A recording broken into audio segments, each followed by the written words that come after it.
Hey, what's up, guys? Bright and early. Woohoo! Good morning, America, and good night, Europe. Good evening. What time is it over there, guys? There's two of y'all in here already.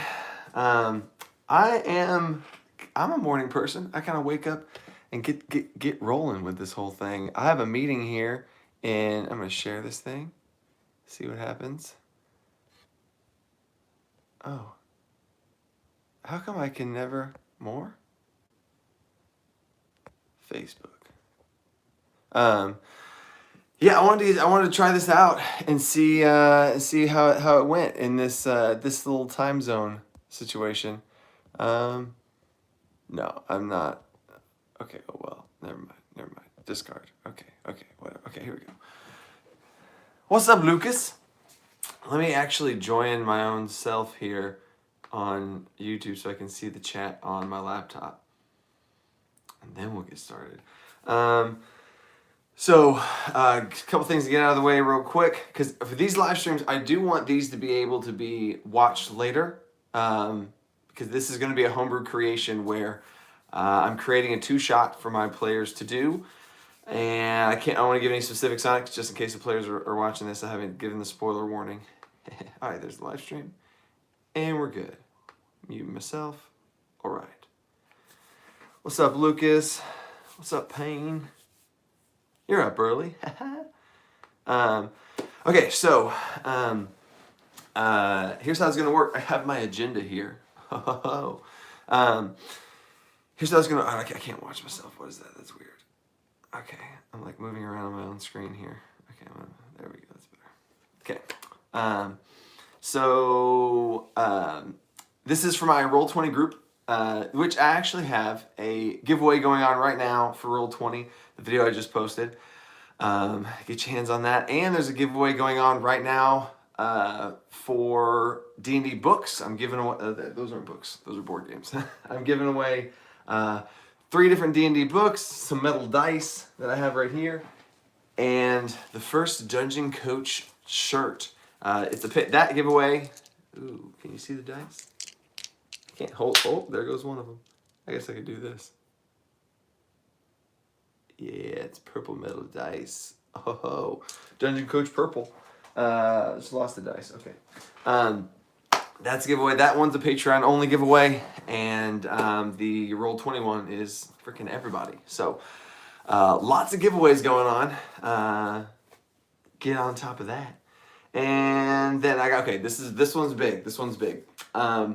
This is a brand new idea that I have. If you guys like it, I mean, let me know in the live chat. But also comment on this video if this is later on this, if this is something that you would be interested in.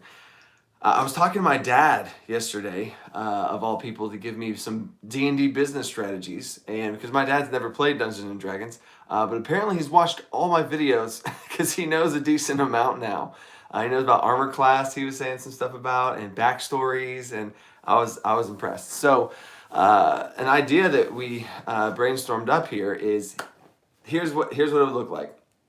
I would start off. I have it all right here.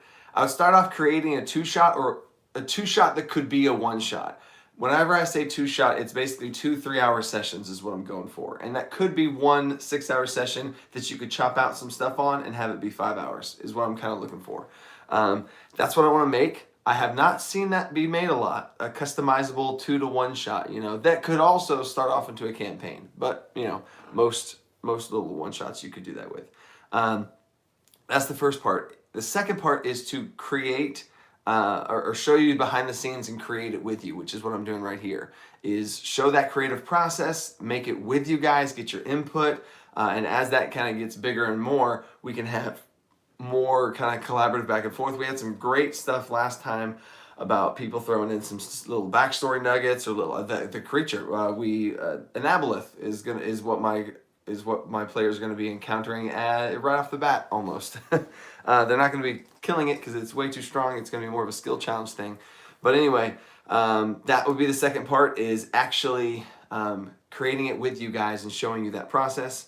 And then what I would do at that point, and this is not happening this time because this is all, I want to know if you'd want to do something like this because this would take a lot. I would make an intro trailer for that that two shot. I'd have a little thing on each character, what they're from, what's going on, and a little teaser trailer that would release. And then as soon as that released, the following week I would release the actual live. I wouldn't do a live stream because it's going to be a process. I don't want to make it more efficient.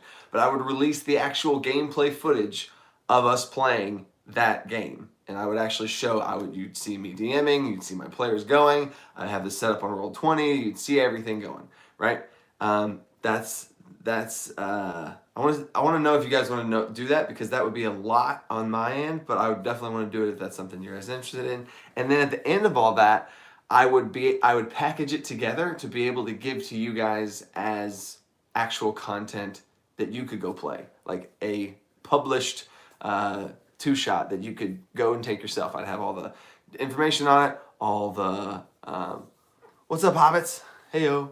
I give you all the information on it, and then you would have that to play yourself if you wanted. And then I would repeat that on about like a 2 month every 2 month cycle, and we'd make a new one, and I'd start over and we'd hit it up, we'd make the characters, we'd do the whole thing, and then you'd kind of see that process. And then every 2 months you'd have be able to see that creative process of how to start a campaign, really even how to start a two shot, how to make stuff, how to make encounters, how to make sessions. And that's why I wanted to have it be a two shot, so you can kind of see it over the span of a little bit longer period instead of just one little one and done thing. So I have not seen that. What's up, Adam? Definitely a cool idea. Fantastic morning. It is a fantastic morning, Joseph. I got a math meeting here in about an hour and 15 minutes. So let's get into it on that note. And also I'd say this at the top of all that is I would also give you guys a chance for you to be the players. I think is another that I want to open it up to. I'd probably start off with it being my Patreons only at first to give them a chance at it. And then I might just open, and then I might do one where I open it up to everybody. But definitely start off with the patrons first. But I want to see if that's a cool option for you guys. So, and here's how this is going to work.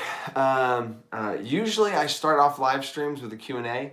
But since I have a math meeting coming up and want to get right into it, this is not going to start off with a Q&A, but there's a new feature that we have now of a super chat. Mad Madam was the last person the first and last person to knock it out. But if I will answer super chat Q&As because that's just ridiculous for anyone to feel that motivated to throw that out there.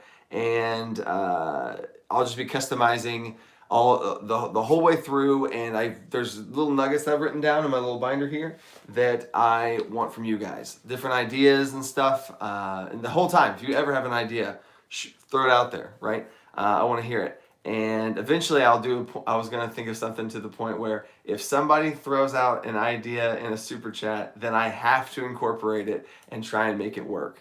And that would be an interesting kind of hurdle. I don't know what people might throw at me just to try and screw it up, but that would be an interesting thing too. So, and that's it. Let's rock and roll. So, I'll give a preface here to everything. I want to show how I did this. So, I threw away the thing. Last live stream, we started this thing off, and all I had is my players, a little bit of player backstory and what they did, who their characters are, and then we started running with it. And then we started having the ship. There's a ship, and then it gets attacked by an aboleth, and there's a whirlpool. And okay, so first of all, players, if you're watching, if Sasha's going to be the one watching this, I swear she's going to watch this thing and ruin the whole thing. She's sneaky like that. If you're watching, stop it. Stop. Don't watch it. Not even after the second session. Don't watch this until after both sessions have been totally done. So anyway, there's going to be a whirlpool after the aboleth attacks them that sucks them down into the Feywild. They're going to be in the Feywild. They're going to have pixies give them some sort of task to send them to prank a hag, and that hag is going to I don't know if you've heard the Deadliest Game, the book. Gosh, what is that book? The The Deadliest Game, I think it's what it's called. It's where this guy invites all these people to this resort, and it's this really nice, like, like lodge type forest jungle resort, and then he hunts them and tries to kill them, and they have to escape for their lives. So that's kind of the little vibe here, is the hag is bringing them there to kill them, and they got to be able to escape. So anyway, that's the full-blown big picture here. So how that worked is when I first started doing it, I just had the nastiest, just everything. I really wish I kept it, but it just would have been chicken scratch. And it would have been awesome. So the most dangerous game. Thank you, Hobbits. That's what it's called. 100%. It's official. It was just nasty chicken scratch, and I'd have like an idea, but it needed to go here between these other two things, and then I had to and then write it around. It was awful. So what I did then is I streamlined it from everything all the way through. I'm going to go through that with you guys right now to give you up to date on where we're at. And there are a couple things that I would really like some opinions on. That are really just cool flavor things that I think will be funny, and I'll keep you guys updated on how those go. Mysterio. Okay, I see you. I see you, Mysterio. Magnum Bang. Gotcha. I see it. Welcome, guys. Welcome. Good morning, if that's where you're at, or good night. I don't know. So here's the whole deal. Also, while I am doing this, when I'm creating this thing, this I think might be helpful for people that are actually wanting to create this. I have my hand binder. I know a lot of people like to do this digitally, but I mean, this is it's too good, especially in creating it. Now, once I do have, and I have a video coming out in 2 weeks on the different apps that I use to make this digital, because I definitely do that, but this just feels like the creative process for me. So anyway, I have anything on this paper that I DM off of is things that are smoothly going down the line, and these are the story flow. Anything that has a flow or a pacing to it goes on here. It's this, then this, and this, and if there's branches, okay, obviously, they skipped over this, then this is the story. Anything that's not that, and it could be accessed anytime, I put on these sticky notes, or index cards. These index cards are for any time I need to be able to reference it. This is the Fey laws, which this might be interesting for you guys. Fushikon, good afternoon from across the pond. That kind of rhymed. What's up, man? Fey laws. These are really interesting. And if you didn't know about the Feywild, this is kind of how it works. Is the Fey creatures, any Fey, cannot tell any lies, they cannot break any oaths, and they cannot harm any outsiders. That's their 3 laws that they have to follow. They literally can't. Their weaknesses, again, this is why my players can't watch this. Their weaknesses are iron, like metal type iron is very deadly to them, and Fays that are at a super high level, the only thing that can hurt them is iron, or the maybe only thing that can kill them is iron. It's like their kryptonite. Running water deactivates Fae's powers. If they're in the middle of some sort of continuous flow of water, while the flow of water is going on them, their powers nullify and they go mundane, which is super interesting. And thresholds. They can't go through thresholds. They cannot, kind of like, I don't know what that one movie was, but like a vampire couldn't come into your house unless you invited him in. That's the rule. So they cannot walk through a threshold, and the threshold is a very blurry line on purpose. Like a threshold, there's some sort of barrier, some sort of, you know what I'm saying? Anyway, they cannot pass them unless invited. So there's I have this on the side just to kind of remind myself of stuff like that. These are different bonus powers that I've given my players while in the Feywild. Each one of my players is going to have some cool bonus thing that they can do while in the Feywild. And then these are my NPCs. It's an NPC, but my NPCs. Can you even see that? It's so bright. Oh, there we go. Okay. It's my NPCs list for my NPCs that I have, as far as like their voices I'm going to do for them, the personalities. We can make some of those too, because this list is right now, it is empty. But that's definitely something I want to be able to access at any point. So, boom, there we go. What else we got going here? DM Ibex is here. What's happening? Magical laws and physically. are the magical laws so that they physically cannot, or they just is a legal thing? It's a literal magical law. It is a magical law enforced throughout the Feywild. Like the actual, like it is magically so to where they can't. And even like the concept of lying is just strange to pixies. Like, or it's strange to feel like what? Like they definitely know how to weave their words around it. It's not like they're just super honest and blunt with everything. But yeah, Dracula showcase. Okay, yeah. See, I know a lot of times that vampire thing's not like a big thing for vampires. And then and then she was NPC.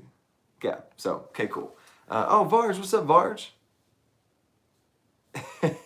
In Pixies, I like the. I should have put the C's at the end of the pic. You're right. Instead of NPC in Pixies C.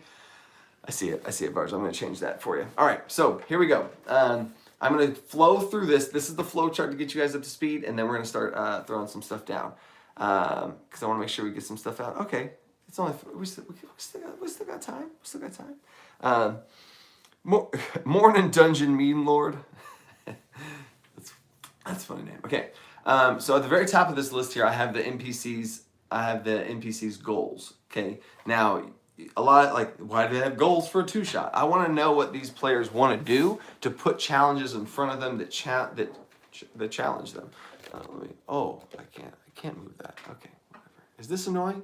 This little thing right here? That's the ring light right now. Is that annoying? I don't know. So anyway, the 4 players are a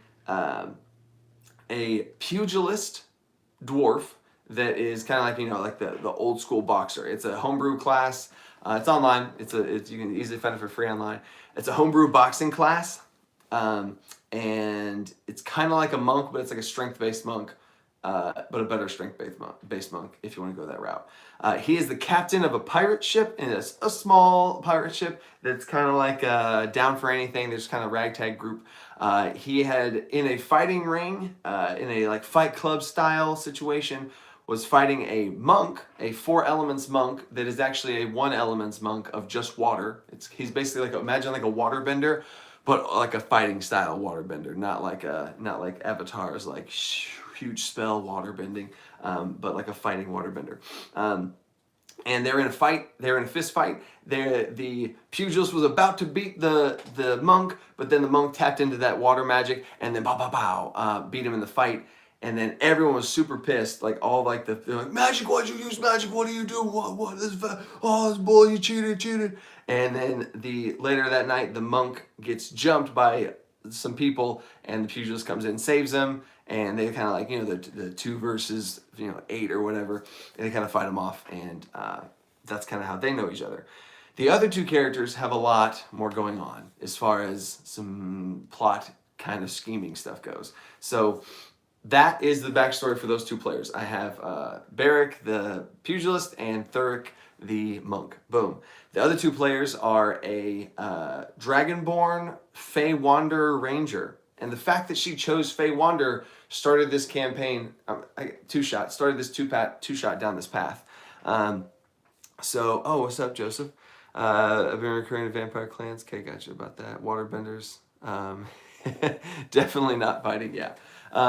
It's just a reflavor of the 4 elements into 1 of water, because he was like, oh, water and earth, that might be cool for like a more earthy type, shamanistic, tribal, he's a half-orc theme. And then this campaign has a lot to do with water, and we'll talk. And if you remember, one of the weaknesses of Fey is running water. So I was like, ooh, this could be a cool interaction for this monk to be able to bend water and sort of rush it over them and have maybe some temporary magic debuff things that he can do with his water magic, which is also trying to, I've talked about this in videos, DMs customizing their story for the players to let them have moments to shine. That monk waterbending, he will have a shining moment there sometime if you can figure it out, which is why you can't watch this, Lloyd. Get out of here. That's the Dragonborn. She is a black market fur trader that has gone to has exported her fur trade into the Feywild. So she's found ways to go to the Feywild, hunt creatures there, get their pelts, and come back and sell it for profit. And I don't know if y'all know this about the Feywild, but whenever you enter the Feywild, you're in the Feywild, you're doing your thing. But when you leave the Feywild, you make a wisdom saving throw, and magic rushes over you. If you fail this throw, you forget everything that happened while in the Feywild. Right? So in her backstory, she's been there multiple times, and she has a group of 3 that she'd go with. So the chances are one of them would remember and kind of update everybody. Well, the last time that she went, she opens up and looks around, and she's by herself alone. She has a bloody pelt in her hands, and her friends are nowhere to be found. Well, crap, right? She's now trying to figure out how to she needs a group to get back to the Feywild to be able to go get her friends, because she doesn't know. But I know. So then once she goes, so that's her thing. She's trying to get people together to go to the Feywild and get her friends back. And then the last character is I won't go into too much detail with him. Torgon the Paladin. He is works for the royal family in Pashtaria. He's a paladin of the highest order, very honest and happy and accommodating towards everybody. And then, but he's actually not Torgon the Paladin. He is actually Nog the Warlock, or level 1 fighter, level 2 warlock, multi-class, posing as a paladin. That might sound crazy, but Nog and Torgon were friends in real life. Nog is impersonating Torgon through some warlock magic of disguised self and manipulating himself to look like Torgon. And he's posing as Torgon to try and make Torgon look bad, give him a bad rap, take his place. Torgon took the spot he was supposed to take, which is a longer story. So the players think he's a paladin. And literally, what's funny is when we did our session 0, he's like, yeah, I want to be a paladin. And he legitimately, honestly wanted to be a paladin. And I talked with him one-on-one, and I was like, dude, like, if your character's like a liar like this, like, what if you're not even a paladin? And then he's like, oh, okay. Ooh, so there's that. And his whole thing, though, is his warlock patron is an archfey, but he doesn't realize and he doesn't remember getting the powers. He wanted powers. He wanted to go to the Feywild. He wanted to see what's going on there. But then when he came back through, he failed the saving throw, and then he just has these powers now, and he has no idea how he got them. It's like this, whole amnesia thing. So that's really fun because he made a pact that he is not aware about, which I'll get to in a second. That his patron has control over him, and he made a deal with the patron that he doesn't remember. So now he wants to go back to the Feywild to remember to try and figure out what this whole thing is and like what's going on, and get a hold more of his powers more and kind of answer some questions there. That's where everybody's at. So there's some of their goals and their background and stuff. The pugilist and the monk, their goals are more so their mission. They're kind of more mercenary type oriented goals. So here we go. This is the flow of the campaign. What's up, Jenshevik? Oh man, how do you say that? Jenshevik. Early stream today. Heck yeah, man.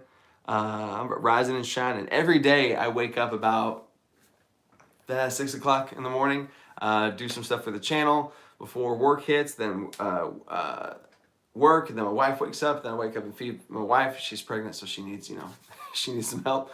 And then take care of that, come back down, write scripts, film, and then rinse and repeat. So here we go. This is the flow so far, and this is also an update for people that were in the live stream last time to help create this whole thing. So they're starting off. The ranger, Laura the ranger, has recruited this group to go to the Feywild. And what was interesting to weave their backstories in together, even for this one shot, their backstories are weaved together. The paladin wants to go to the Feywild, so he got in contact with the ranger. So the ranger is going to take the paladin along with the rest of the group to the Feywild and try and get there to be able to do what they want to do. So they recruited this pirate ship, which is the other two players that own a pirate ship, and then they are going for it. So they are all the campaign. I keep calling it a campaign. The two-shot opens up with them on a pirate ship heading towards their destination, right? And I started off at session 0. At the very end, I had this little bitty skirmish where people climbed up on the ship to try and take some of the goods and leave. It was just kind of like a very small, that we never rolled for initiative. It was just kind of like a fun, let people talk about whatever they're doing thing. But now they're on the ship and they're headed towards the direction. Now, I told each player, I didn't tell the pirate crew anything. I told the ranger a little bit of clues, and I told the paladin a little bit of clues as to how to find this place, and I want to see if they can figure it out, almost like a puzzle. And I gave the ranger Fey-based clues about where they are at from the Feywild. There's a coastline, there's a bubbling pool of water, and it was raining, and there's pixies crying, which is weird, I don't know, and then she saw a hut, okay? And so that's all very weird and random, and I told the paladin that he saw a jagged mountain, which is going to be the coast in the Feywild, because these are mirror planes of each other. The Feywild and the material plane are mirrors of each other, so things in those planes are similar, and if they put their knowledge together, they might be able to find out what's going on. The paladin remembers a swirling whirlpool of some kind, like a drain type whirlpool. And he also remembers it raining. It's some sort of rain situation going down, which is also the whirlpool is them getting sucked into the Feywild, and the other side in the Feywild is the bubbling out. So it's like the drain poop out effect. I don't know. And then D20, our group's getting ready to travel in the Feywild soon. Nice, man. That's what this is all about. Feywild is a cool place. Feywild is a super cool place. Now, if they can put those pieces together, that's going to be interesting. But I want to give them a chance to kind of like, okay, navigate and have a little bit of a social interaction, like talking to each other, trying to figure out stuff together before I throw them into something, which is combat. The very first thing I'm throwing at them is combat. They are going to get in a little skirmish. I'm going to have this be not too terrible difficulty. I don't do easy encounters, really, especially in a 2-shot. There's no time for it. It's just, I'd see it as more of a waste. So this is going to be a medium style encounter. There are things that are going to be on the boat, some blink dogs, some merfolk type naga looking creatures, like the half reptilian kind of coming onto the boat. And there's also going to be off in the distance a Fey pirate ship, and they're like, wait, what? Coming from a certain direction. They're like, oh, maybe we should go that way. Like, oh, there's this Fey pirate ship. Oh no! So now in the middle of this combat, they're going to have this Fey pirate ship. They're like, crap! Like we got to worry about this Fey pirate ship during combat. And then towards the end of combat, the Fey pirate ship, these tentacles are going to come up, and this aboleth is going to just destroy the pirate ship. And they're like, that's going to be an interesting situation, especially whenever I show that token. It's going to be a massive aboleth token on the Roll20 grid. And they're like, wait, what? And so then this thing takes down that ship, and now we start a skill challenge. The skill challenge is going to be... can they survive and get away from this aboleth situation? Because fighting an aboleth at this level, the player's level 3, that's not going to be a thing. So that's going to be real rough. And then DMIVEX, you got to stream your live sessions. I plan on it, not this one, but I do plan on it. That would be interesting. I don't have the setup right now. I don't have a computer that has the capabilities right now. This is on my phone. So I don't have the capabilities right now. That would be pretty sweet though. That's gonna be a skill challenge they're gonna have to go through. So we're back to this now. The skill challenge, the DC's 15. They're gonna make 5 successes, 4 or 5 successes. I haven't locked that one in yet. Before 3 failures. I have my fail, and this is what it looks like. There you go. I have my successes and fails. These are the different things that failures are, right? Because I preach that in my skill challenge videos. Certain failures, as they happen, the ship's going to break. Part of the ship's going to come down and just be torn in half. Crew deaths, like parts of their crew members are going to die. Overboard, people themselves, like the players getting chunked and jettisoned overboard on a certain failure. And then the whirlpool, right? As far as them getting sucked down to the whirlpool at various states of badness, right? So worst case scenario, they're going to get sucked down into the Feywild, and they're going to be at low health, like real bad health, and I'm going to make them have some rolls. Some of them might be unconscious. I don't know. It's going to be rough. and all the crew's going to be dead that they can see know of. And there is one NPC. One of my Barrick has like a best friend NPC in his backstory. I'm going to give him a death saving throw. He's going to roll one roll. I do this a lot. I like this. These fate rolls, these hyped up rolls where I'm going to be like, all right, Barrick, I need you to make a death saving throw for Sebastian. I forget it. Charlie? No, for Charlie. And hi, he's alive, or they make a death save for him, and that's going to choose if he made it through this or not. So yeah, let me check the live chat real quick. It gives the mechanical function to role playing. Yeah, for sure. Skill challenges definitely give mechanical function to role playing, and a lot of my rules and little homebrew stuff I've come up with try to inspire role play through the rules. So heck yeah. What's up, Marco? Secret. Book of Secrets. And then, yeah, okay, so we are on to the next thing. So after that skill challenge, they're going to be in the Feywild. So now that they're in the Feywild, this entire page, okay, see this? This entire page is when they first enter the Feywild, okay? There's going to be a group of pixies, okay? In pixies... there's going to be a group of NPCs that they see. The first thing I have written down here is a group description of buffs. They are all going to have some sort of strange effects on them while in the Feywild. Okay, all the different effects. Each character I have written down what cool properties that they get. The waterbending monk is going to be able to bend water stronger. Like his influence over water is going to be stronger than usual. I have not come up with something for the Fey Ranger because the Fey Wanderer Ranger because I haven't talked with her yet on the direction for her character. But she's gonna have some boost to power. The Paladin is going to have a boost to his illusion magic because he has an illusion of this Torgon face over his Nog body. And that's going to be a little bit amplified, and there's some other interesting weird things that are going on. I'm also going to give the Pugilist a wild magic surge type situation that involves him and has to do with his personality and stuff. I just try and give him something else also, so that everybody kind of has some cool effects going on here. And it could be, I want them to feel like they're in the Feywild. Anytime you're dealing with planes, I just did a video recently on the planes. You want to give them things that feel like it. Zone-wide effects. Magic's different. They feel different. They see different stuff. The environment, all that stuff. And so then the next thing I have is a description of the land. The permanently unsetting sun that just stays at that almost dusk the whole time.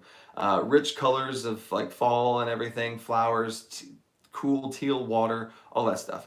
And then I have the pixies. All the pixies like to do, pixies like to prank people. Pixies like to... prank, and they're just little pranksters. So I want to, and if you guys want to throw this out there in the live chat, or comments really, if it's we play this weekend. So if you want to throw it in the comments too, that'd be cool as well. If this is after, because I've read so far, I have read and responded to every single comment I've ever received on YouTube. And really even on Facebook and other stuff too. I really try and I love talking to you guys. So I want to know what pranks these pixies are going to pull on the players. I have Wet Willy. One of them's going to get pantsed. I'm going to pants one of the guys. They're just going to try and prank them, right? And I'm going to have everybody make a roll. It's going to be, it would be a perception check, but I hate doing group perception checks. But it would almost, no, I would have it probably just be a dexterity saving throw. That's how I'm going to do it. In fact, I'm going to write that down. They're going to make a dexterity saving throw.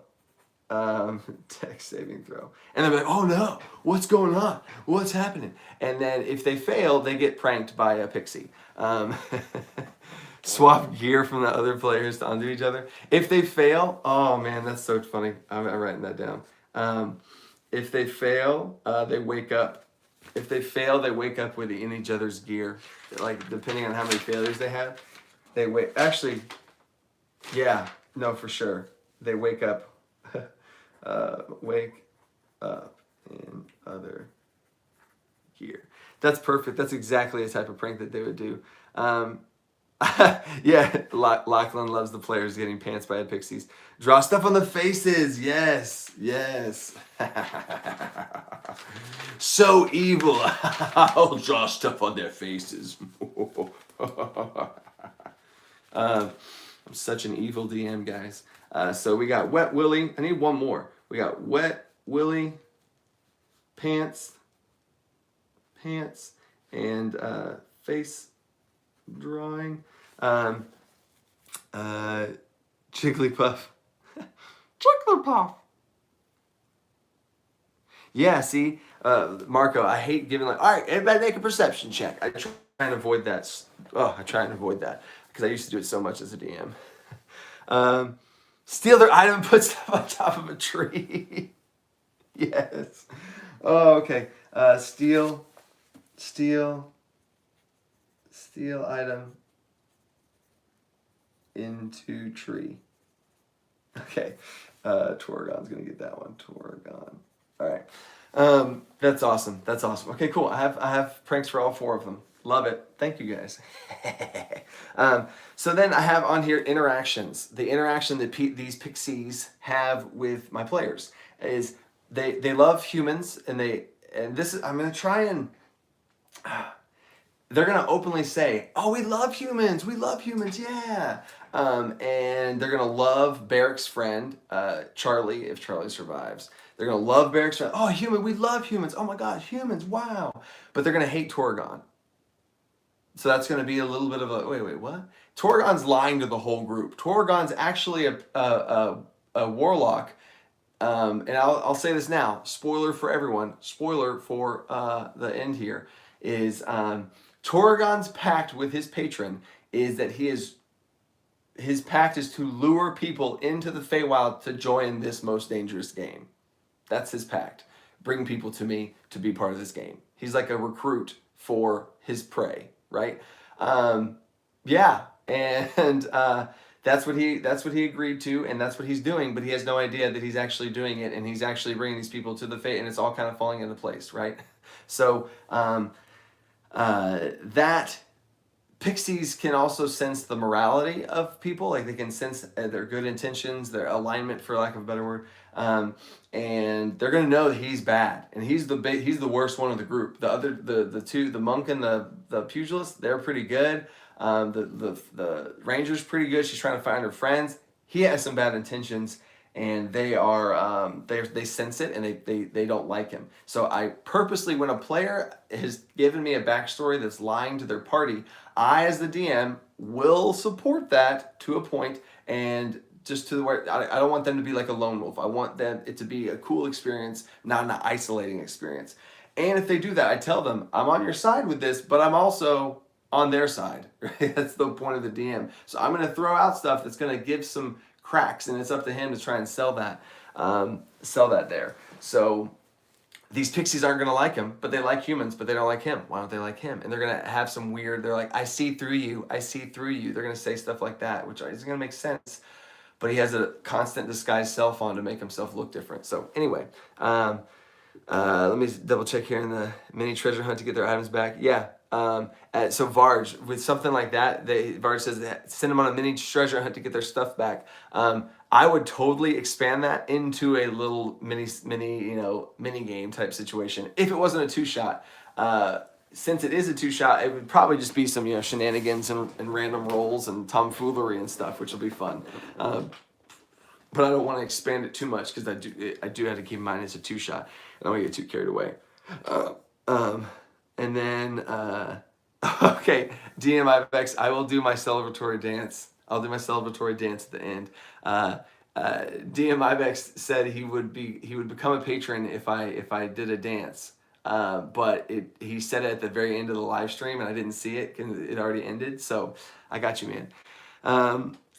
Pixies are curious little children and mischievous. Exactly. This should drop some creepy one line. I love humans. They make the prettiest toys. Exactly. Like pixies are these little sprite. I love pixies. They're so fun to play. I love humans. They're so fun to play with. Yeah, that's like, oh. I'm gonna love role playing this thing. It's gonna be so fun. Coach just used the word. Uh-oh, Coach just used the A word. What's the A word? Um, did I say ass?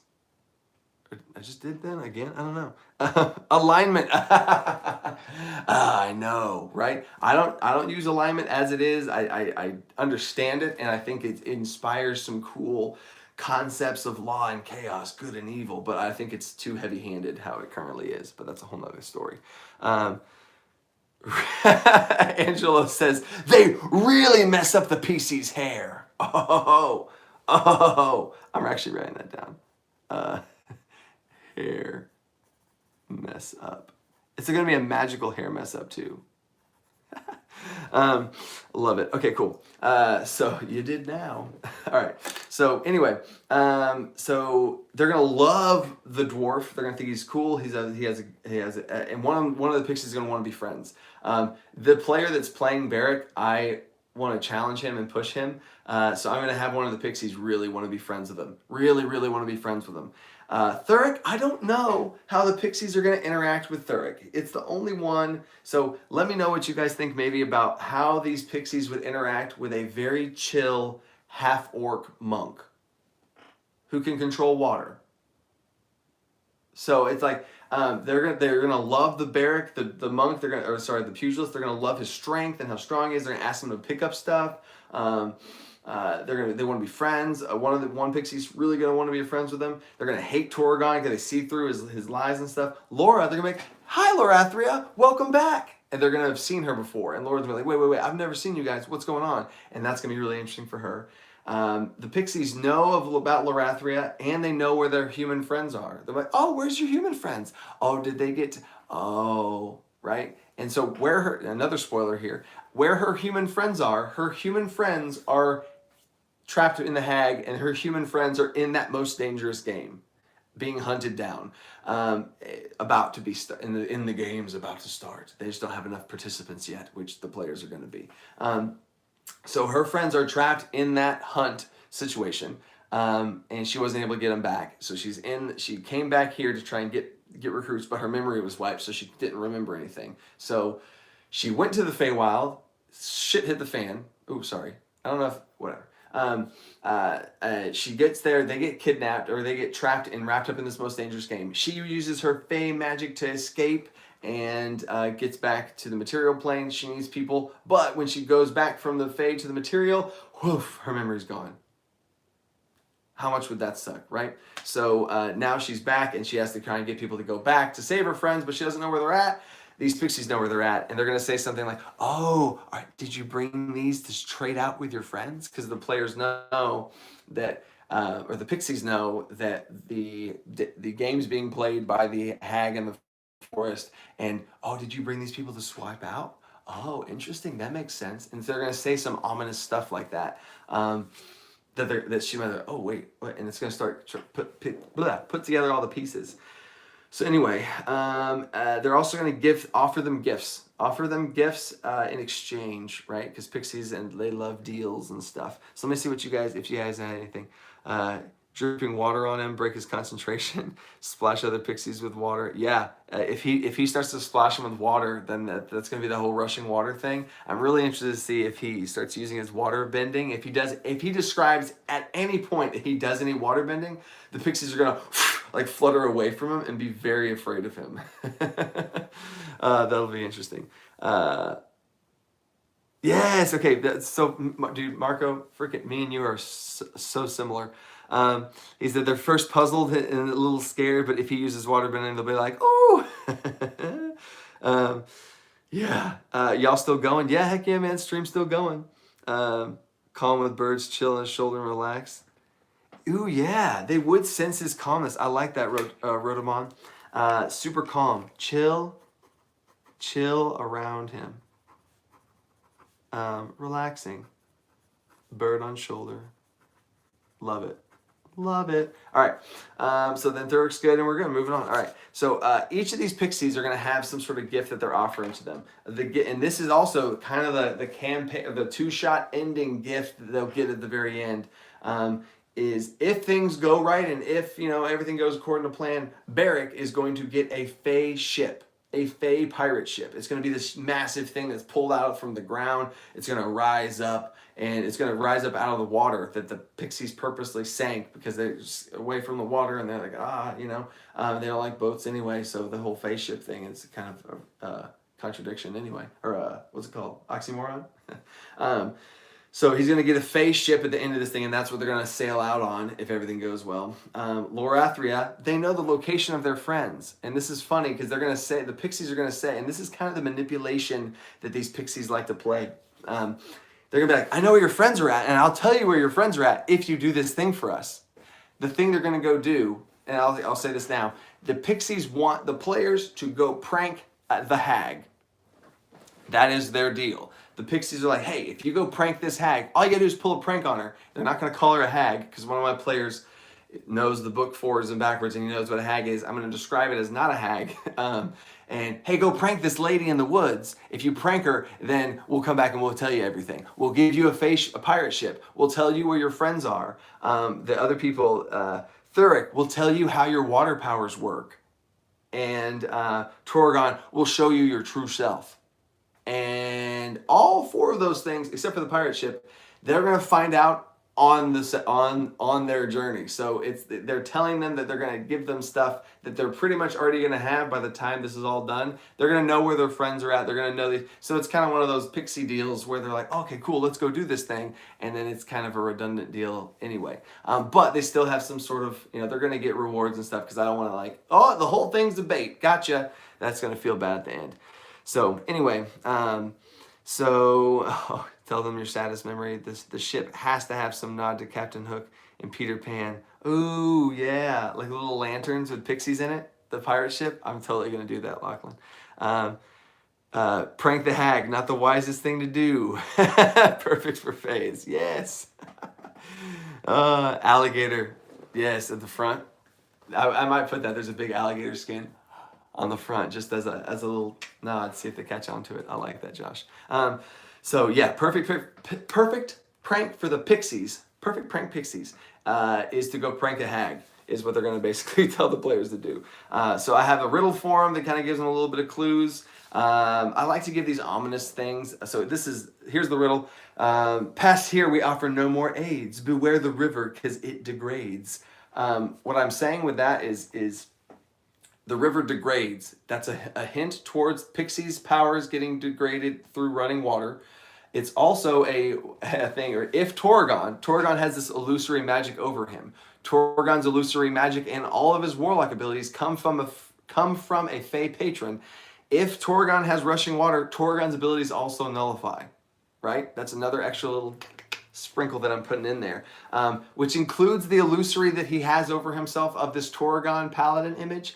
If he walks into rushing water, it's going to drop, and he's going to show himself. But what I'm going to describe that as he normally looks like a little bit greasy or not the most well-kept person. So if he walks into the water, that's what they're going to see. And I'm throwing that out there as a purposeful gray area. I'm not on his side, I'm not on their side. I like to have, if my players are deceptive, I don't want them to, obviously be against each other. There's a fine line there. But I want to throw them under the bus, but let them have a way out too.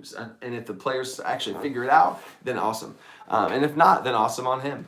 So he's going to walk into the water and he's going to look different. And then this water degrades. Water's the effect? Like the water makes you look, the water degrade changes you. It makes you look worse. Like, oh wait, what? So that's going to be interesting. And it's also the pixies aren't going to want to go through it. Now they can fly over it. But anyway, clues is what that is. Through the forest and mushroom maze, before the clearing in the haze. Through the hollows dank and dark, you'll find the lady that... Oh, I was like, that doesn't rhyme at all. Through the hollows dark and dank, you'll find the lady you must prank. So there's their little rhymes in the Feywild. And clues towards the future. Okay, cool, got it. Just double checking on chat. Then they're gonna travel through the Fey now. They're gonna leave them. They're gonna leave these pixies now, and they're off off to the races. Time out, right? I haven't done that. I didn't do that in the last video. Oops. So anyway, that is now the full spectrum. They're traveling off into the Feywild now, and I have now full circle hit everything around the corner. They had a combat on the boat, which led into a skill challenge, which led into social interaction, and now they're exploring, right? So, boom, fist pump, check. Now reset. Here we go. Not in the same order, but I'm resetting the things that I've given them, right? So this next round of stuff we're gonna do, I'm gonna do the same round of those 3 things, but I'm not gonna do another skill challenge because that gets a little much, although I probably would love to do it, but I don't want to overdo it on the skill challenges. Unless the first one goes super great, then I might throw one in the second session. Anyway, so now they're going to be traveling through here, and there's going to be some weird stuff when they're traveling, like trees. They're going to see fallen trees, and as they get closer, the trees are going to lift up, and then as they get closer, the trees are going to shrink down, and then there's going to be little seeds in the ground, and then what? Like some weird face stuff is going to be happening, right? And then they're going to get to some rushing rapids, which is their first, I guess this would be, this is an exploration and puzzles category still. This is not a skill challenge. They're going to have a rushing river in front of them, right? And they're going to have to try and cross it. So that's now going to be, all right, what are you guys doing? Now, this is not a skill challenge. I'm not asking them for each one. So like, what are you guys doing? And then like, we'll roll it out as they do it. But I want to see if they can solve this puzzle of this river to see if they can get across the other side, right?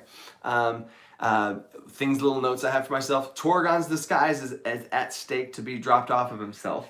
And the pixies are gonna be scared. If there's that pixie following Barrick, if there's a pixie with them, and they're gonna be like, oh, I'm scared, and like they're gonna be afraid of the water and like really avoid it to just try and again give that hint if they haven't already figured it out by that point. And as they're going, I also have, and this is another DM tip for pacing, is I have in my back pocket mounted Fey riders. They're going to be these small little red caps, which are like these small little gnome looking things with like large crooked noses, and they're going to be riding these like small little like dog type like cat dog type creature with a huge humped back, and they're gonna be riding him in with like daggers and stuff, and they're gonna be chasing after these people, right? If they start going slow, and at some point I'm gonna describe that they come up, right? As some sort of like, let's go, let's get it going, you know, because if I'm not like, all right, cross the water. Oh, no, okay, let's try that, sure. Like, I want to give them some sort of sense of urgency, and I'm going to hold on to that when I want to throw that down, depending on how things are going. And then, now, the other thing that's in the Feywild, and I want to open this up if you'll have any ideas on this, is I wanted, just like I described the trees, I want to, every time they travel from A to B and then from B to C, I want to throw some sort of weird, Fey, cool thing at them to describe, just to keep them in the Feywild, right? And it's a super small thing, and it literally is going to be probably 20 seconds of me saying it, but if my players are not in the material plane, I want to constantly let them feel and be immersed in the Feywild plane and have a sense of wonder and that Alice of Wonderland, like Marco's saying, vibe of what's going on. So it's small little things, but in between, I want to sprinkle in these little like wondrous moments. So I'm trying to think of a wondrous moment to give them, kind of like the backwards growing trees of maybe an acorn on a tree, and it starts to grow and it turns into an acorn, and then the acorn cracks, and then it's a bug, and it starts to, or it's a caterpillar that starts to crawl out, and then it kind of drops, and then as it's falling, it turns into a butterfly and flies away. You know what I'm saying? So that's an example. In fact, I'm going to write that down that I just gave for myself here. Acorn, caterpillar, butterfly. Right, and that's it. I mean, that's really all I need. If somebody else has something, that's fine. But that's really all you need, right? And if somebody else did say something, I'll just put it in there later. But that's all. I'm just going to say that, and then we're going on to the next thing. Because I don't want to have this big, long, like, overly narrative, like, oh, and then this happens, and then you notice, and, you know. So anyway, now, they're going to be getting, after this river, and they're deeper into the Feywild, they're going to start getting stalked by a creature. I don't know what creature yet. It's the biggest missing piece of this puzzle that I have not been able to put my finger on, and I think it's because I have high standards for what I want this thing to be. I want it to be a Fey creature, but like a beastly Fey creature. I'm picturing like a panther, like ultimately I'm gonna probably homebrew some crazy cat creature, but I'm picturing a shrinking and enlarge. The time lapse would be cool. Shrink and enlarge. Ooh, that's a cool thing. Shrink and enlarge. I'm gonna write that down. Shrink and enlarge. That's like a very Alice in Wonderland things type too. Sands. Make it sands. Is sands a thing? Is sand? What's sands? Is that a? I'm gonna pull that up real quick. Whoa! Computer's lagging. Sands under Jabberwocky. Ooh, a Jabberwocky. That might be a good thing. That's cool. Flowers singing. Ooh, flowers singing. That's cool. Flowers singing. Oh, flowers singing is actually another thing I have here. Flowers of emotions singing. And sleep singing. Sleep singing. That's pretty good too. So Sands, Jabberwocky. Okay, cool. I'm gonna write that down. Jabberwocky. Jabberwocky and Sands. Okay, all right. So now they're getting stalked by this creature, right? They're getting stalked and followed, and combat's gonna break out. Okay, that's and if I haven't gone into great detail in combat, I'm not too worried about that. I'm gonna homebrew up the combat. I'm gonna balance it all out once I get this whole story going. And I also, like on my last page, all I have is combat, and I just have a gap underneath it. I have not made anything for it because I want to see what kinds of combat I have across the spectrum. Because if I make the combat for this, then I put myself in a box. And when I make the next combat, I don't know if there's a certain theme that I went really hard here, but it fits better here. You know what I mean? So I want to get a full spectrum of where are my combats, how intense are they, what are there, and what are my goals with all these combats, and what's the feel I want to give my players. So yeah, Sand is a character's form, Undertale, which breaks. Okay, I did not know that. Undertale. I did not know that. All right. So now let's keep it going here. They're gonna have combat by this thing that's stalking them, right? And then I have on the side a Centaur Cavalry. These Centaur Cavalry are going to be a thing that can sweep in. I'm purposely going to have this combat be a little bit more. It's going to be more intense, and I'm purposely going to tune it to where it's crazy, right? I'm purposely tuning it to where it's crazy. If the players successfully survive it, then they're going to get more rewards for it. Whenever the cavalry comes in, they're going to have more stuff to give them. If not, they're going to use those things to be able to save the players, and their punishment, it's not a punishment, it's just they don't get the reward of it because the centaurs use these items, whether it's a potion or a scroll or a one-time use effect thing that happens, and then they're safe, right? It's kind of a Deus Ex Machina, but it's also a story-driven thing because I want this centaur to talk to Torgon for a very big thing that I'm about to tell you guys. But I hate Deus Ex Machinas if it takes away the player's agency of success and feeling like they accomplished something, right? But it has some good effects. If it looks like they're about to die, like they're literally going to die, we're gonna have a TPK in the middle of this 2-shot, and it's gonna be done, and then now it's awkward because, oops, right? You want to have some protection there to be able to have that happen, and then. But the rewards and how well off they are, how many resources they have, their health. I'm going to be using my long rest, short rest system for them as far as the wearing down effect. And then what items they get are going to be less because the Centaur Cavalry rushing in is also another way as a DM for me to give them cool items and stuff, right? So it's not just be like, oh crap, the players failed. Here we go, you're okay. Like that would be bad. And also there's different levels of goodness from them sweeping in and giving them more stuff and them having more resources because they're not so beaten down. So I see some chat stuff going on.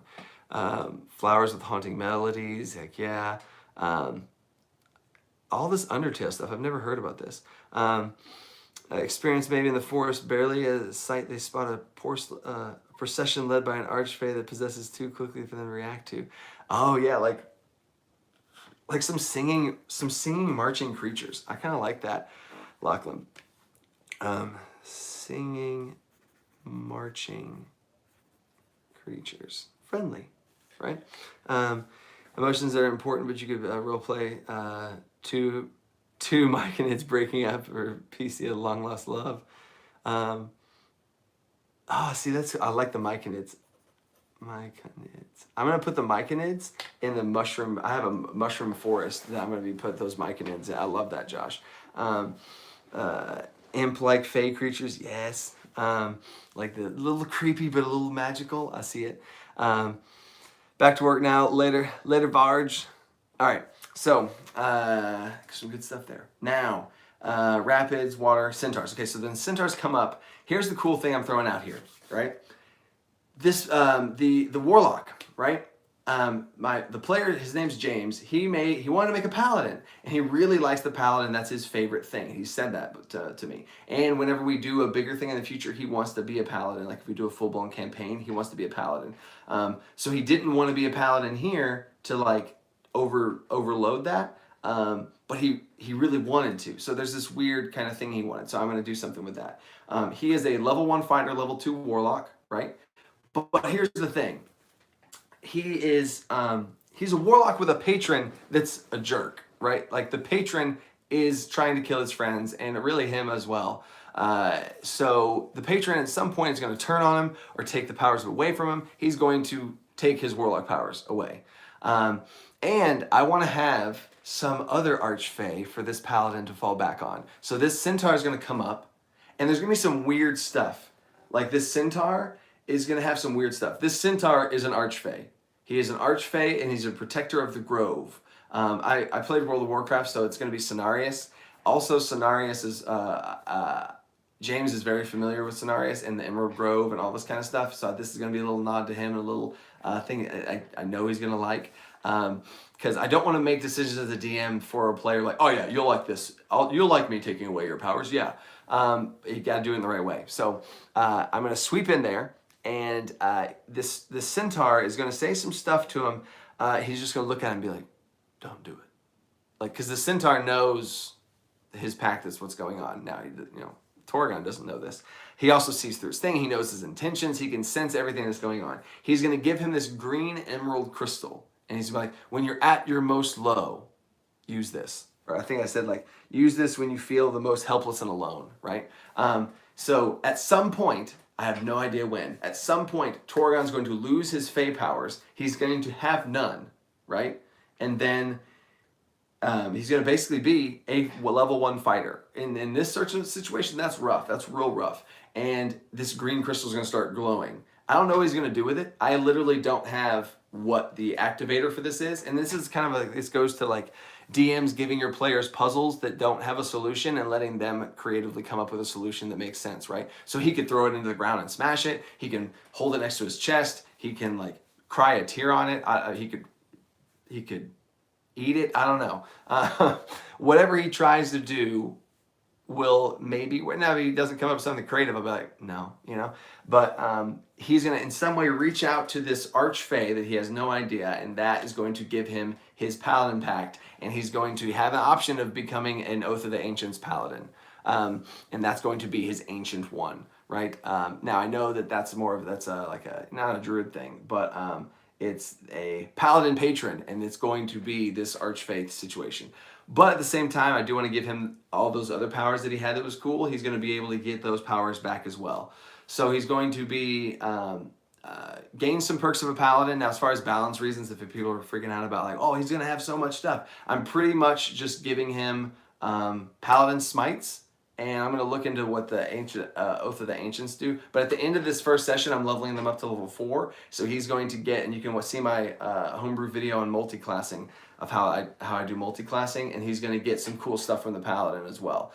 So he's going to be a really interesting Oath of the Ancients reflavored Paladin that's getting his magic from this Fey instead of a evil hag Fey. Also, I never said that. This hag that they're going to prank is his archfey.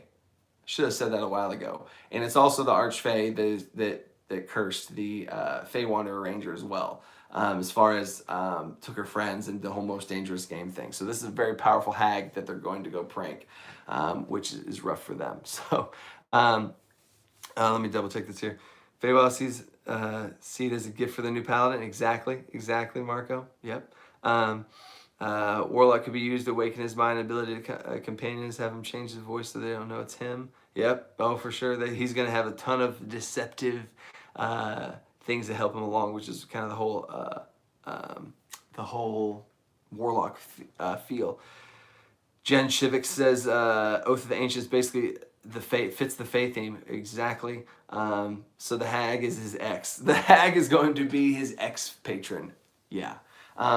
So now I got that. Centaurs come in there, give them all their stuff. All right, cool. And now we're at the last part here, and this is the part I want to kind of flush out a little bit more here with you guys. We only got about 20 minutes left before my meeting, so here we go. And what's funny is in this math meeting is the ranger, the Dragonborn Fey Wanderer Ranger. Shasha, she's in the meeting that I'm about to be in. She's also a math teacher up at the same school. So she better not be watching this thing. Anyway, so now we've hit another combat. I'm going to throw another combat at them right whenever the thing was stalking them, and it had another combat where the centaurs came in and saved them. So there's another combat, and then they've been exploring this whole time, so I don't want to double down on another exploration here. And then now I need to give them their social encounter. The centaur coming up and talking to them is a little bit of talking, I guess, but it's not like a social encounter, really. So here comes the satyr at the bridge, okay? So this satyr at the bridge, he's going to be so fun to role play. He's going to just be this hopped up satyr that is, I'm gonna have I'm gonna make sure his voice every once in a while I'm just gonna be, and then he's gonna keep going, almost like a stutter, but it's like gonna be a ba stutter, you know. Almost like Porky Pig, you know. That's all, folks, you know. So I'll probably just straight up do a Porky Pig for him, right? Yeah, like a goat. So like a Porky Pig goat. But he's gonna be a little prankster. So his only thing is you can cross his bridge. You can come across my bridge as long as you show me some pranks. So I'm going to have them all roll a d20. And put in a line. The lowest two are going to be together, and the highest two are going to be together. They are going to talk about, and I'm going to separate them in Discord. This is another reason why I use Discord and not Roll20's chat, so I have multiple different chats. I'm going to send these two players off into a chat room to talk to each other about how to prank the other two players. And I'm going to send them off into a chat room on how to prank them. And I, as the satyr, am going to jump back and forth between the channels and be like, okay, so what's going on? What are we doing? And they're going to be pranking each other. So they're going to choose the other person to prank. So, you know, player 1 is going to prank player 3, and player 2 is going to prank player 4, whatever. They're going to play pranks on each other, and then whichever one he thinks is the funniest is going to win. And I don't know if they're going to win. I haven't figured that part out yet. I'm going to write that down. Star prize. Also, as a little DM tip here, I have an index card that says my to-do list. These are things I have not thought of yet, so I'm putting down on this satyr prize. Question mark, right? So if you think of something and you don't immediately come up with it, you don't want to sit there and like, oh, what's the prize? What's the prize? I don't know. And then you spend so much time. So just keep going, and you'll have a better idea what the prize could be at the end. Because one thing I don't want to know about the prize is what's the final combat going to be like? Once I'm in that final combat, what would be a really cool thing to have in this final combat that the satyr could give them? You know what I mean? But I don't know what that is yet, so I can't give the prize yet. So anyway, so here we go. He's like a goat. Prince of Fools, Histram. Yeah, that'd be. I might look into Histram to get a little bit of little backstory action going to him. But with these little quick NPCs, I don't want to give them too much backstory because again, the more time I spent diving down the backstory of this satyr is less time that I have to flesh out the world and really go for it. Now, if I have everything good, then yeah, I totally would start diving down there. A pan flute. I like the flute. I'm gonna write that down. Flute that could be like what I don't know what the flute does, but it could definitely like stun the hag for a round or something to just give him some extra time. Ultimately, they're also not fighting this hag. This hag is not the boss. Another thing that I don't like to do is I don't like to like this hag is an archfey. I don't like no. You should not be able to take down an archfey or even think about it at this point. If they try and fight this it's gonna be rough. In fact, they are gonna encounter this archfey and she's gonna stomp them. It's not even gonna be a combat. She's just gonna stomp them. I might have them roll for initiative just to give the sense of like, oh God, and then they get stomped, But they're not. There's no way. And then maybe make a magic rock. When you squeeze it, it produces his laughter. See, stuff like that. That's such a Fey thing, like a rock you squeeze and it laughs. Like what? I love it. Okay, so now. They're gonna be pranking each other. That's gonna be a fun little social encounter. They're just gonna be pranking each other. I have no idea how that's gonna go. That's gonna be funny.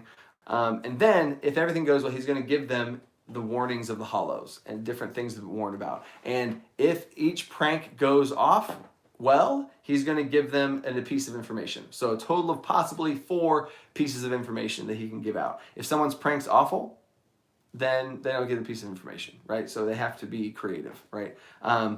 And then, so anyway, and I might even, I've done stuff like this before, but I don't know how much I like it because it's very meta. But if they make me laugh, like if they literally, like what they do makes me laugh, then then that's the success, But if I don't laugh, I might do a roll for it. Like you do a charisma check to see if he likes it or something, just to see if give him a chance, for the game's mechanic to save them if they couldn't come up with something that was too funny so anyway, there's a little gray area there. All right, so now here's the final part of this whole thing is, first of all, that's already going to be the session. Session 1, we've already passed session 1. We're in the session 2 now. I don't know when the crossover is going to happen. I don't know how much we're going to get through, but I want to, I want to see how far we get in this whole thing, because that's already a combat, a skill challenge, social encounter with the pixies, off exploration through the rapids. That's probably, and the centaur charging in and giving the thing and being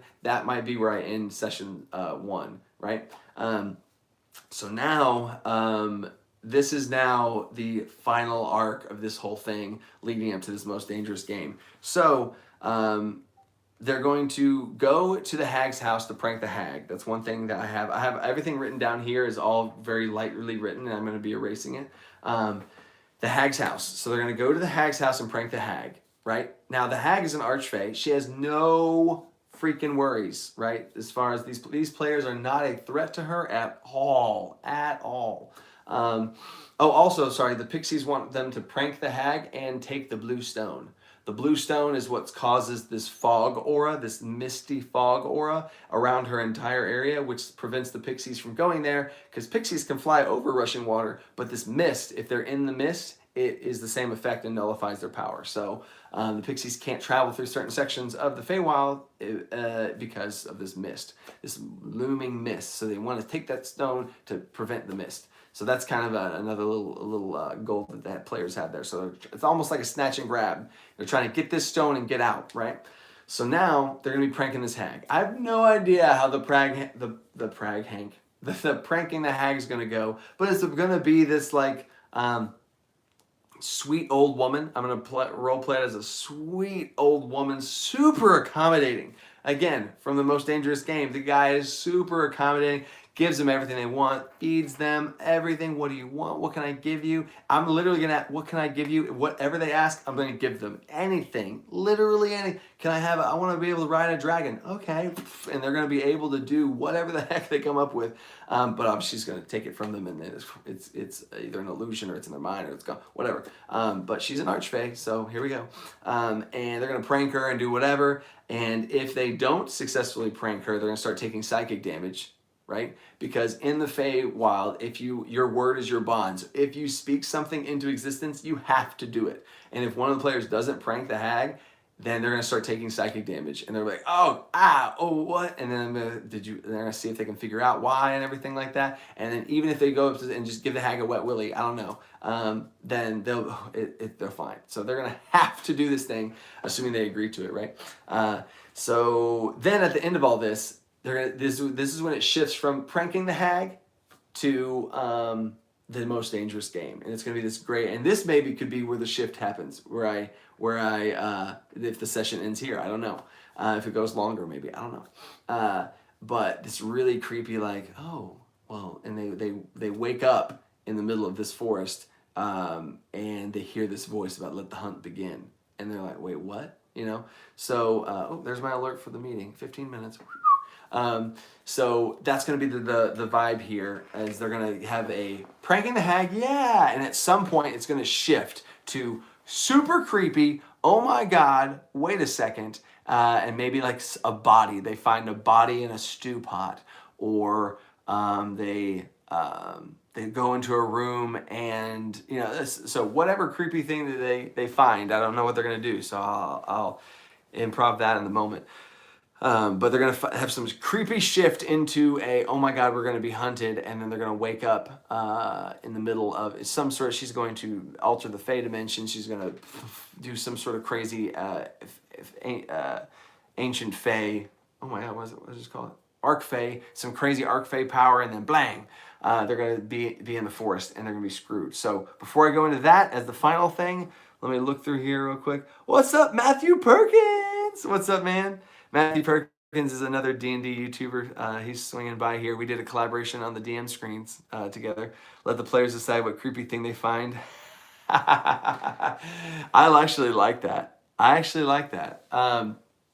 But see, ooh. So okay. Let me finish reading everybody else's. Got some things that weaken the hag. Yeah, for sure. I want to give them some sort of item that weakens the hag. One of those missing companions. Yeah, they could totally find a missing companion. Missing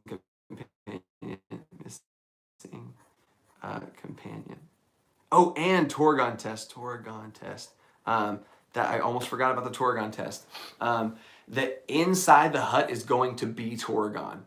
At some point, they're going to have a spot where there's going to be Torgon tied up, and then you can just end it now. You can kill him. But it's not going to actually be Torgon. It's going to be an illusion. But there's going to be this weird moment where Torgon is actually Nog, right? Like, this character is falsely playing some other character, right? So Nog is posing as Torgon. He looks like Torgon, all this stuff. They're going to see Torgon laying there like, oh my god, what's going on? It's the same person, but he's going to know that that's actually, you know, so there's this whole, I'm going to play mental games with them all on that, but it's all an illusion, and it's almost like a test of would he kill Torgon or not? Like, what's going on, right? And also trying to uncover the veil of this lying player, see if he can get away with it.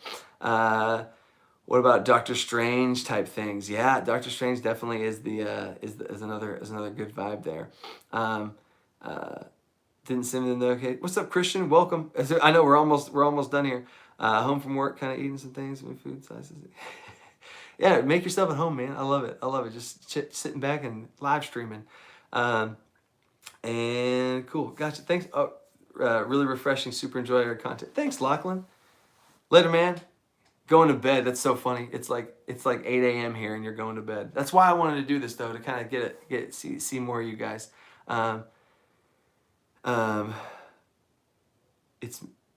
It's a me, Sid. Oh, it's Sid. The Sid Christian Sid. What? Anyway, all right. So, what's up then, Sid? Sid's my moderator on Discord. All right. So. Here's the thing in this forest, right? They're going to be in this forest after this creepy hag stuff. Oh, back to what Matthew Perkins said. Let the players find something creepy, right? Like, I love that idea, but the only thing I'm having a problem with is if the players don't know the hag's creepy yet, right? They don't understand, like, that she's creepy. Everything seems good. That first inciting incidence of creepiness, I would want to have something to hit that, oh, wait, what? And then, but I do like the idea of once they know things are creepy, and having something, I might ask a player, like, what do you find? Ooh, see? I like those next level creativity stuff because it gives the narrative back to the players, and I think it's something that's not done enough because it's ultimately like that'd be cool, like, roll with it. Like, what do you see? You know, like, let them build the world. I actually like that. But I want to have the surprise punch of the creepiness, right? Because if I ask them what do they see, and it's not it's not creepy. I'd be worried about the vibe of what's going off, and then it feeling contradictive because I'm about to do this whole dangerous game thing, and that wouldn't make sense towards a dangerous game. But I really like it. I really like it. Baba Yaga. I've heard a lot of stuff. Sid said something about Baba Yaga. The last live stream, they kept talking about Baba Yaga as some sort of hag, massively powerful person. You can always have things that are creepy but not immediately grim. Exactly. Like creepy stuff that's like bones. There's bones in the stew. Oh, sorry. Pick out those bones. You know, bone stew. I'm writing down bone stew. Bone stew. And then consider making a video on specific monsters. Hags are dense enough to discuss entire video. Oh, for sure, Josh. And that's one thing. Like I have a lot of these videos I have are these big topics like long rests. Another video. I'm doing a ranger specific video next week. I have apps for things. So I have these different ideas for videos, but I definitely could do a monster breakdown. Like I could do a whole thing on rakshasas, liches, hags. I think that would be a really cool thing to do. And once I do make that video, then y'all would see what that style of video of mine would be like, because it'd be different than other YouTubers that do that. And then however well it does, could be the best video I've made so far is the long rest video, which are homebrew systems, and those have been very successful for us so far here. So I want to keep doing that, but I don't want to be too one-dimensional, so I'm just trying to spice it up, like I did with the Roll20 video. So. Empty area that should be populated. Yeah, fruit trees that have been picked clear. Glass with animals. Ooh, glass with animals in it. Some sort of containers. Ooh, containers. Ah, yes, containers. Containers with creatures, and they start to get more humanoid. More humanoid. Hallway. So some sort of hallway that has these vials in it, and it starts to be like, oh, and then it starts to be like an amphibious frog-looking creature, and then it starts to be, oh, but then this one's like a monkey, like, oh, this one's like almost like an evolution chart type situation, and there's a human, like, whoa, wait, and it could just be how she's storing stuff. Yep. And then it's creepy. It could be one of those. It's creepy, but then oh no, it's fine. It's just frog legs because you're gonna make frog legs, and she's gonna. Oh, it's probably how she does her spells and stuff. No worries. Oh, but then it really is. Loved it, love it. And then oh, thanks Josh about the long rest full rest system. Cool. All right. So the last thing I want to throw out here is this forest. They're going to appear in the forest, and this is going to be the big finale combat situation. So if this is give me some ideas when to roll the Feywild.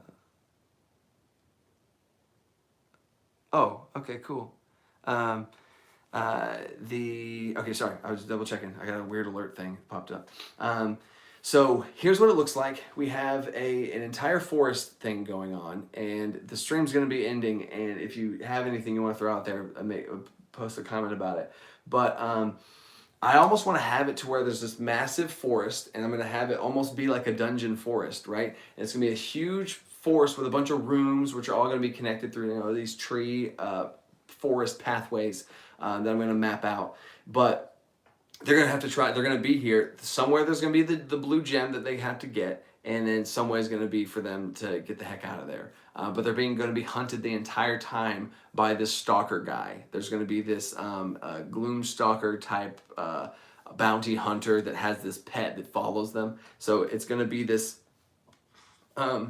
humanoid, like basically a Boba Fett type guy who has this massive creature beast that tracks them down. So they're going to be getting tracked and chased down by this thing constantly, and it's going to engage them whenever they fail a certain amount of rolls. So it's almost going to be like a skill challenge on top of all this, where they have some things going on. I'm going to have them make a group check of some kind, make a skill check, a little mini, like who wants to try and do something, and they're going to roll. And so stuff's going to happen. That's going to be kind of like the skill challenge of what are y'all doing in this little trying to get away type moments. And there's going to be a bunch of different things they're going to encounter.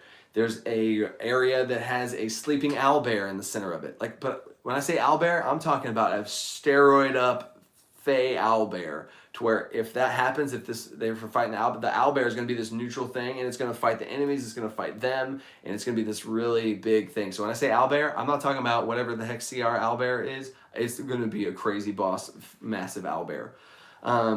Flowers of emotions, that if they touch it amplifies their emotions of either fear or sadness or whatever. So there's a little bit of RP, maybe some mechanic stuff there. Mushrooms that make you like have the spores that make you lose your memory. Trees that spawn illusions around of like your greatest fears or things that don't make sense. So it's like a illusory forest.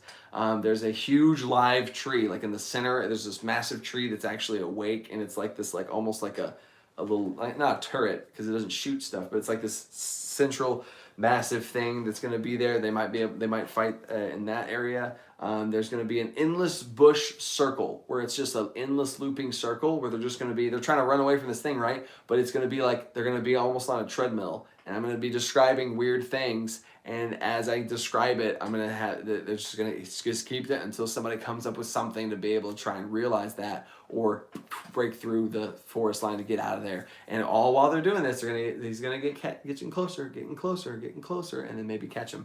So there's that as well. And then, yeah, I got the sleeping song here too that might be like, oh, they start to fall asleep and they gotta like wake each other up as they're going. Yeah, let me know what other hurdles. Let me know what other hurdles you guys are thinking about here. Let me go back to the comments right here before we're done here. I only got another 3 minutes. Oh God.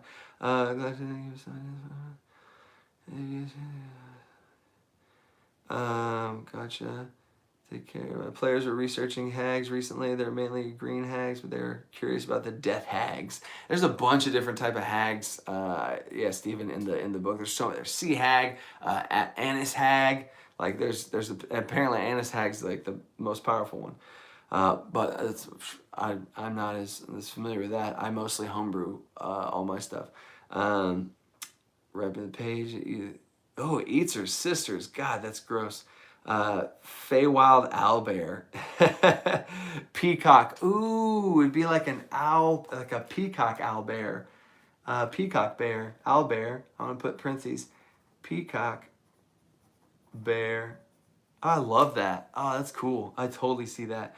An owlbear that could actually fly magically. I feel like it'd be like a flying squirrel type situation. It would like coast. That'd be freaking cool. Dance of celebration. Peacock owlbear. Oh, dance of celebration. Oh yeah. Okay. I got this. Here we go. This is my patented dance here. It's called the string dance. You get this string. Do y'all see the string? I pull the string out of my pocket, and I get the string over here, and I tie it into my shorts, and I do a little this. Boom, boom, boom, boom, boom, boom, boom. That's for you.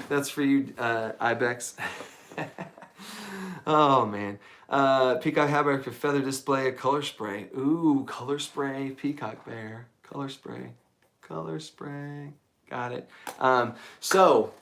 That's it, guys. I gotta get to my meeting. But that's where it's at right now. I'm gonna do another one of these whenever, because I have plenty for that first session, right? I have plenty for that first session, and really I want to have that first session. I do want to flush out some of the ending stuff of where I want to position things for trying to escape, and maybe try and get a little bit more of the mechanics down on how I'm going to do all that. As far as the skill challenge to be hunted down, like how to get that feel across mechanically.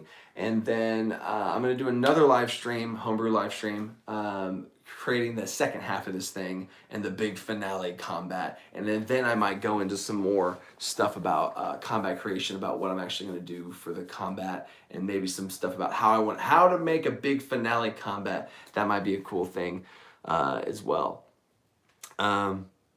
Yeah, see, planning the ending too much is a bad idea. Totally agree, Stephen. If you do plan the end, you've put yourself in a box. You have put yourself in a box. So I want to have cool forest ideas. I don't know how they're going to escape, but I want to have at least some options there. They got the Fey pirate ship. They got the pixies. They got prank. They got how they're going to get out. I don't know, right? But I want to leave that open for the players to fill in the gaps whenever everything's going on. So yeah. Cool, man.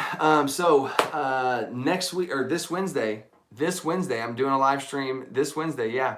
in 2 days. This Wednesday, 6 o'clock p.m. this time, Central Standard Time, is going to be the live stream where I'm announcing the Patreon giveaway winners, the Roll20 giveaway winners, all that stuff. And I'll probably do a little bit more of a sneak peek of this stuff at the very end of that, but I want to do a Q&A again. I haven't done a Q&A for that, so I want to have a Q&A going too. So that's gonna be a cool live stream. A lot of big stuff going on there.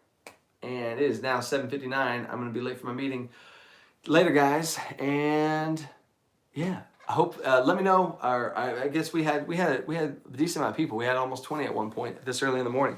So I really want. It was nice having some of the people from across the pond here. So till next time, stay creative. Peace. And now I'm gonna end this quicker because I know how to end it because I press this button here and I press X and then later.